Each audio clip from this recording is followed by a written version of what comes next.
આજે આપણી બાળ સભાની શપથ કરી રહ્યા છીએ, જેમાં સૌપ્રથમ વિષય છે હવામાં ભેજ હોય છે. મેં તો એવું સાંભળ્યું છે કે ચોમાસામાં ભેજનું પ્રમાણ વધારે હોય છે. કેમ ખબર પડે? તો આપણે જોઈએ છીએ કે શેકેલો પાપડ 5 મિનિટ બહાર રાખીએ તો તે હવાઈ જાય છે. તેના પરથી ખબર પડે છે કે હવામાં ભેજ છે. પણ આ ધોરણ 6 ની વિદ્યાર્થી લાંબરિયા જેની સાથે બીજું કંઈક કહે છે, તો તેને આપણે સાંભળીએ. નામ છે લાંબરિયા જેનિતા. હું ધોરણ 6 માં અભ્યાસ કરું છું. આજનો મારો વિષય હવામાં ભેજ હોય છે.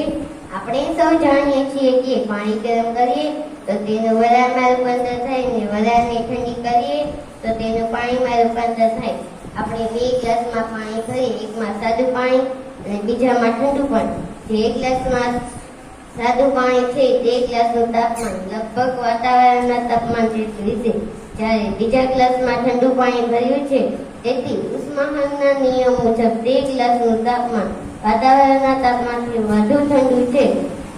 તેથી હવામાં રહેલ ભેજ એટલે કે પાણીના બાષ્પીય ઠંડા પાણીવાળા ગ્લાસની સપાટી પર બહાર ચમકમાં આવે છે, ત્યાં ઠંડી પડે છે. બાષ્પીય ઠંડી પડતા તેનું પાણીમાં રૂપાંતર થાય છે અને ગ્લાસની સપાટી પર કેટલાક પ્રમાણમાં તેનું સપાટી પર ટીપા સ્વરૂપે બાદ થાય છે. ગ્લાસની સપાટી પર કેટલાક પ્રકારમાં તેના ટીપા બાજે છે. તેના પરથી ખ્યાલ આવે કે હવામાં ભેજનું પ્રમાણ ઓછું છે કે વધુ. અસ્તુ.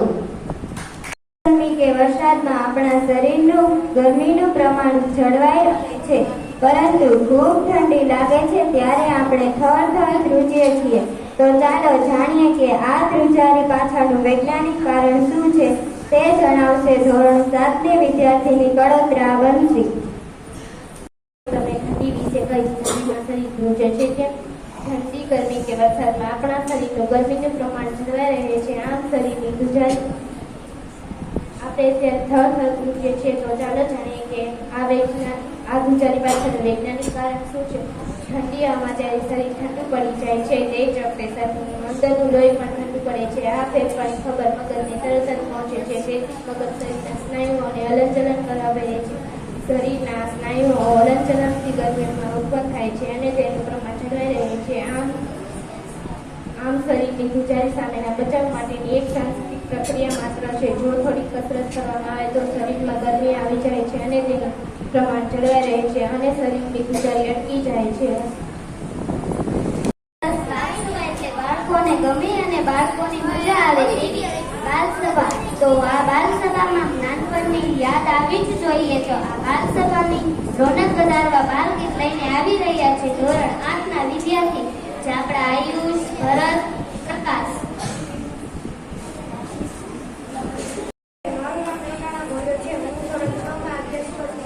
આજનો મારો વિષય जन्माष्टमी का त्योहार श्री कृष्ण के जन्मदिन के रूप में मनाया जाता है। मित्रों, हम सबको श्री कृष्ण की बाल लीला के बारे में पता है।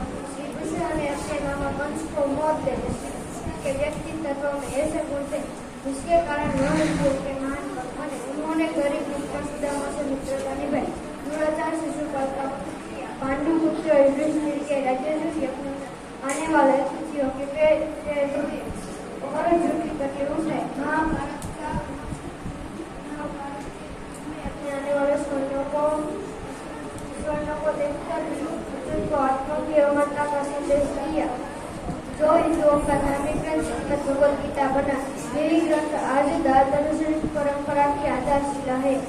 भगवान श्री कृष्ण के अनुसार हमें अच्छे कर्म करते रहना चाहिए और व्यर्थ की बातों में अपना समय नष्ट नहीं करना चाहिए। Thank you.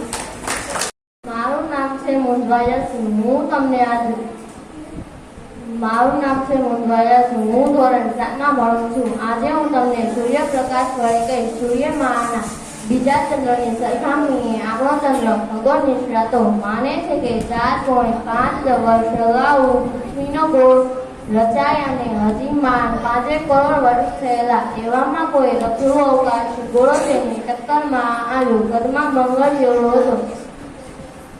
અથડામણને લીધે પુષ્કળ ભંગા એક વિકિરણ થયું અને જે પીઠ રચાયો તે ચંદ્ર બુધને તથા શુક્રને બાદ કરતા સૂર્યમાનના બીજા ચંદ્રની સરખામણીએ આપણો ચંદ્ર છે સૌથી ચંદ્ર ગુરુનો આપણા ચંદ્રના હિસાબે ક્યાંય મોટો છે. ગુરુને 4 ચંદ્ર આવેલા છે જે ગેલિલિયો તેમના ટેલિસ્કોપ વડે સૌપ્રથમે થયા હતા. Thank you. હું ધોરણ 8માં અભ્યાસ કરું છું. મારું નામ છે જાદવ જયપાલ. હું ધોરણ 8માં અભ્યાસ કરું છું. આજે હું તમને જોક્સ કહીશ.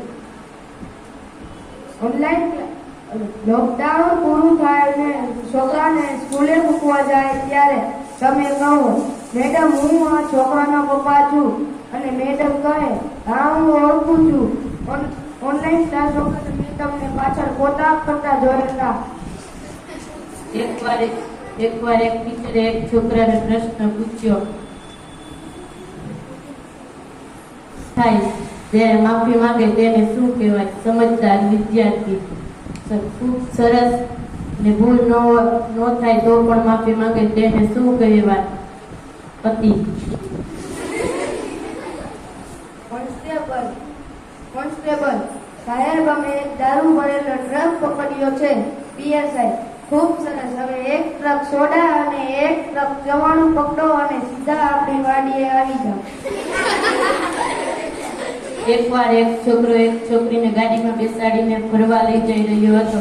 છોકરીએ પૂછ્યું, આપણે ક્યાં જઈ રહ્યા છીએ? છોકરાએ જવાબ દીધો, લોંગ ડ્રાઈવ પર. છોકરી બોલી, પેલા કેમ નહોતી બોલ? છોકરો બોલ્યો, મને હમણાં જ ખબર પડી ગાંધી. છોકરી બોલી, કેમ? છોકરો બોલ્યો, ગાડીની બ્રેક ફેલ થઈ ગઈ છે.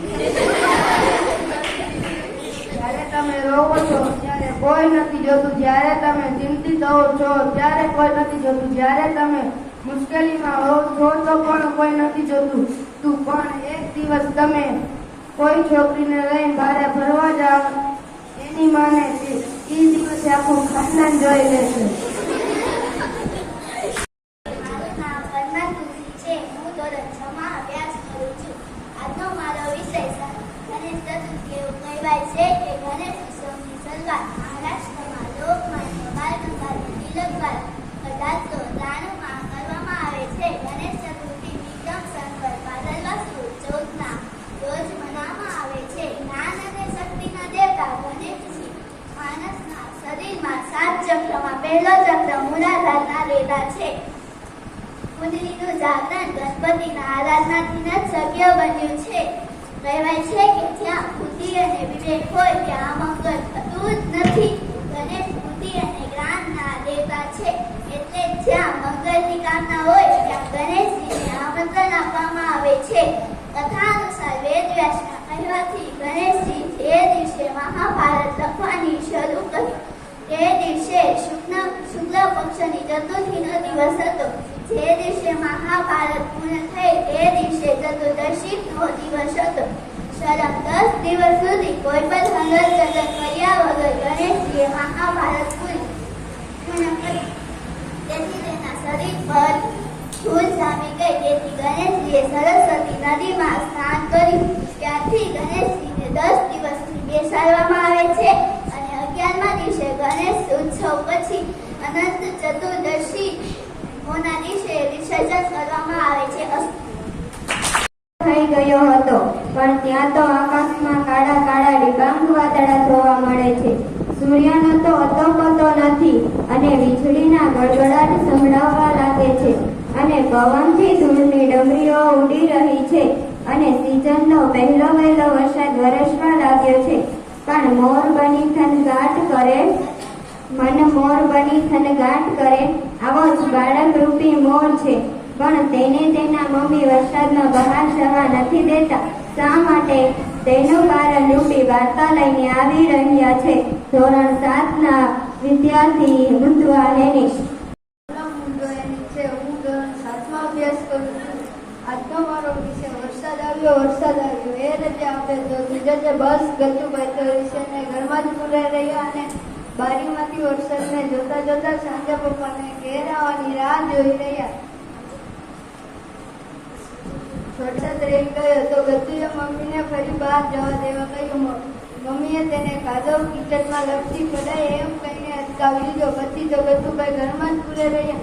એ સિવાય એ બીજું પણ કરી શકે તેમ પણ ક્યાં હતો. સાંજે જેવા પપ્પા ઓફિસેથી ઘરે આવ્યો કે તરત જ ગતુએ મમ્મીની ફરિયાદ કરી કે મમ્મીએ તેને જરાવરા પણ વરસાદમાં પલળવા જવા ન દીધો. પપ્પાએ તેની વાત શાંતિથી સાંભળી લીધી. હવે કંઈક એવું બન્યું કે પપ્પાના ઘરે આવ્યા પછી વરસાદ ફરી શરૂ થયો અને પપ્પાને પણ વરસાદમાં ભીજવાની ઈચ્છા થઈ. તો પપ્પા ગતુને સાથે લઈ ઘરની બહાર આવ્યા. ધીમે ધીમે 2-4 આંટા પણ માર્યા અને ગતુને પણ પપ્પા સાથે વરસાદમાં બહાર જવાની અને વરસાદમાં પલળવાની મજા પડી. દૂરથી પલળતા પલળતા મમ્મીને રીકો બતાવી કહે લેતા કહી જાતી અને પપ્પા તમને કેવા બહાર લઈ આવે. મમ્મીને ગુસ્સો ચડ્યો પણ પપ્પા જ પલળતા લઈ ગયા એટલે શું કરી શકે. થોડીક વાર પછી પપ્પા ગતુને અંદર લઈ આવી કપડાં બદલાવી કહ્યું જો બેટા તારી મમ્મીએ તને વરસાદમાં પલળવા જવા ન દીધો. બરાબર કર્યું ને કેમ કે થોડીક વાર પલળે તો ઠીક છે પણ રમવાને રમવામાં તું વરસાદમાં પલળે તો તું જરૂર બીમાર પડી જાય. એટલે મમ્મીની વાત સાવ સાચી છે. ગતુ તો મમ્મીનો અને પપ્પાનો ચહેરો જોતો રહ્યો અને હસીને મમ્મીને ઓળખી ગઈ. ત્યારબાદ એમ કહેવાય કે જો વિદ્યાર્થીઓને વાર્તા દ્વારા જો કોઈ વાત સમજાવવામાં આવે તો તે બધું સમજી શકે. એવી જ રીતે આ સમયમાં જો વિદ્યાર્થીઓને પોતાના જીવનમાં વધુ ને વધુ આગળ વધારવા માટે પ્રેરણાની જરૂર પડતી હોય છે તો આપ સૌને વાર્તા દ્વારા સમજવા માટે ધોરણ 8 નો વિદ્યાર્થી ચાપડા ધ્રુવી. નમસ્તે, મારું નામ છે ચાપડા ધ્રુવી. હું ધોરણ 8 માં અભ્યાસ કરું છું. આજ હું તમને મોટિવેશન સ્ટોરી કહીશ. એક છોકરાએ તેના સ્કૂલ પ્રિન્સિપલ પાસે જઈને કીધું સર હું આવતીકાલેથી સ્કૂલમાં આવવાનો નથી. સરે પૂછ્યું શું કારણ? છોકરો કહે સર હું તમને શું કહું? ટીચરો અંદરો અંદર એકબીજાની ખરાબ વાતો કરે છે અને વિદ્યાર્થીઓ વચ્ચે મને મેળ નથી આવતી અને બીજું કેટલું બધું છે આ સ્કૂલમાં. તો પ્રિન્સિપલ સર કહે તો સારું જતા જતા એક કામ કરતો જાને પાણીનો ગ્લાસ છલો ભરીને સ્કૂલના 3-4 ચક્કર લગાવ પછી તું સ્કૂલ છોડી ખુશીથી ચાલ્યો જજે. પહેલા છોકરાએ આ કામ પૂરું કર્યું. પ્રિન્સિપલ સર પાસે રજા લેવા આવ્યો ત્યારે પ્રિન્સિપલ સરે પૂછ્યું કોઈ શિક્ષકને બીજા શિક્ષક વિશે ખરાબ બોલતા જોયા? પેલો છોકરો કે ના. કોઈ વિદ્યાર્થીને બીજા વિદ્યાર્થી વિશે ખરાબ બોલતા જોયા? પેલો છોકરો કે ના. આવું કેમ થયું તાર જાણવું છે? ત્યારે પ્રિન્સિપલ સર કહે ત્યારે તારું સમગ્ર ધ્યાન ગ્લાસ પર હતું. ગ્લાસમાંથી પાણીનો ટીપો છલકાઈને તેના પર તે તારું ધ્યાન કેન્દ્રિત કર્યું હતું. જો જીવનમાં આપણે આપણા કામમાં ઓળખોત હોય તો બીજાની ભૂલો જોવાનો સમય ન જોઈ શકતા નથી. ત્યાર પછી આપણી પાસે સમય ન હોય છે. Thank you. ભગવાન વિષ્ણુના રામ દ્વારા કરવામાં આવી હતી. અમેરિકા, યુરોપ, સ્વિટ્ઝરલેન્ડ જેવા મોટા મોટા દેશોમાં પણ રામરાજની સ્થાપના થઈ છે. પણ કોના દ્વારા અને ક્યારે આવું અગત્યનું જાણવા જેવું જ્ઞાન લઈને આવી રહી છે ધોરણ 6 ની વિદ્યાર્થીની કોટક ચાર્મી. કોટક ચાર્મી છે. હું ધોરણ 6 માં અભ્યાસ કરું છું. આજનો મારો વિષય જનરલ નોલેજ. અમેરિકામાં મહર્ષિ મહેશ યોગીએ વસાવ્યું રામરાજ્ય. અમેરિકામાં રામરાજ્ય નામનો એક શહેરનો દેશ છે. તેના વડા ટોની નાદર છે. તેમને રામ કહેવામાં આવે છે. યુરોપ અમેરિકામાં કોઈ એનજીઓ પોતાના સત્કાર્યોથી સરકારને પ્રભાવિત કરી એક શહેરનો દેશ વસાવવાની પરવાનગી માંગે તો સરકાર આપે છે. આધ્યાત્મિક ગુરુ મહર્ષિ મહેશ યોગીએ સ્વિટ્ઝરલેન્ડમાં દેશ વસાવ્યો હતો. તેનો વિસ્તાર કરવા માટે અમેરિકા આયોવા રાજ્યમાં ઈસવીસન 2000માં કોન્સોર્ટિયમ ઓફ એજ્યુકેશનલ ઓર્ગેનાઇઝેશન્સ નામનો દેશ વસાવ્યો. તેને મહર્ષિ વૈદિક સિટી નામ આપવામાં આવ્યું હતું. તેમાં રહેનાર લોકો આ દેશને રામરાજ્ય કહે છે. 2001 થી ચાલતા રાજ્યના ચલણનું નામ છે રામ. રામ રાજ્યના વડા ટોની નાદર મૂળ મુસ્લિમ હતા. આ દેશમાં વિશ્વભરના પદાર્થ વિજ્ઞાની, રસાયણ વિજ્ઞાની, ખગોળ વિજ્ઞાનીઓ વસે છે. Thank you. મારું નામ ચાપડા આરેલા છે. હું ધોરણ 8 માં અભ્યાસ કરું છું. આજે હું તમને શ્રી કૃષ્ણનો સંદેશ કહીશ. નથી કીધું મેં કૃષ્ણને મારી મુશ્કેલીઓ મોટી છે. નથી કીધું મેં કૃષ્ણને મારી મુશ્કેલીઓ મોટી છે. કહ્યું મેં તો મારી મુશ્કેલીઓને કે તારા કરતા મારો માનો ઘણો મોટો છે. નારદજીએ એકવાર શ્રીકૃષ્ણને પૂછ્યું કે પ્રભુ દુનિયામાં બધા દુઃખી જ કેમ છે? ત્યારે ભગવાને હસીને જવાબ આપ્યો કે હે નારદ, સુખ તો મેં બધાને આપ્યા છે, પણ એકના સુખને જોઈ બીજાથી રહેવાતું નથી. પરિણામે બધા જ દુઃખી છે. યાદ રાખજો, જો ખરાબ વ્યક્તિ જો ફક્ત સમજાવવાથી જ સમજી જતો હોય તો આ વાંસળી વગાડનાર કાનો મહાભારત થવા જ ન દે. તમારા મનની વાત જેને સમજાવવી પડે એ વ્યક્તિ માત્ર તમારા શબ્દો જ સમજી શકે છે, તમારી ભાવનાઓને. પરિવાર સાથે ધીરજ રાખવી તે આદર છે, અન્ય વ્યક્તિઓ સાથે ધીરજ રાખવી તે પણ આદર છે, અને સ્વયં પર વિશ્વાસ રાખવો તે ધીરજ છે, અને ઈશ્વર પર વિશ્વાસ રાખવો તે શ્રદ્ધા છે. તમારી જાતને સમય આપો, કારણ કે તમારી પહેલી જરૂરિયાત તમે ખુદ છો. જિંદગીમાં કોઈ પણ આવડતને લીધે કદી ઘમંડ ના કરતા, કારણ કે એક પથ્થર જ્યારે પાણીમાં પડે છે ને ત્યારે પોતાના જ વજનને લીધે ડૂબી જાય છે. ધીરજ અને સહનશીલતા તે કમજોરી નથી સાહેબ, એ તો અંદરની તાકાત છે જે હર કોઈમાં હોતી નથી. સંબંધ એવા લોકો સાથે રાખવાનો આગ્રહ કરો કે જે ખરાબ સમયમાં કોણ છો તેમ નહીં પણ કેમ છો તેમ પૂછવાનો આગ્રહ રાખે. Thank you.